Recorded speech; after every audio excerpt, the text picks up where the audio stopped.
మగ సైనికులు మహిళా సైనికులను వేధిస్తున్నారా? మహిళా సైనికుల శరీరాలకు ఇసుక సంచులను కట్టారు. అయినప్పటికీ వారు మగ సైనికులతో పోరాడాల్సి వచ్చింది. పోరాటం మొదలవగానే మహిళా సైనికులు వెంటనే చెల్లాచెదురై పరుగెత్తారు. వారిని పట్టుకోవడానికి మగ సైనికులు కూడా విడిపోయి వెంబడించాల్సి వచ్చింది. అందరికంటే వేగంగా పరుగెత్తే ఒక మగ సైనికుడు వేగంగా ఒక మహిళా సైనికురాలిని పట్టుకున్నాడు.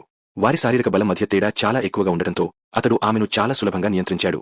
కాని ఊహించని విధంగా ఆ మహిళా సైనికురాలు అతడి కాలివేలిపై బలంగా తొక్కి అతడి పట్టు నుండి తప్పించుకుంది. ఆ మగ సైనికుడు ఆమెను మళ్లీ పట్టుకోవడానికి ప్రయత్నించగా మిగతా మహిళా సైనికులు ఆమెకు సహాయం చేయడానికి అక్కడికి చేరుకున్నారు. వారంతా కలిసి అతడిని తన్ని నేలపై పడేశారు.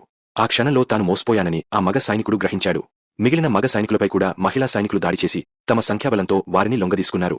మరోవైపు మహిళా సైనికుల వ్యూహకర్త మగ సైనికులను ముందుగానే సిద్ధం చేసిన ఉచ్చు వైపు వేగంగా నడిపిస్తోంది. ఇద్దరు మహిళా సైనికులు మాటు వేసి సిద్ధంగా ఉన్నారు.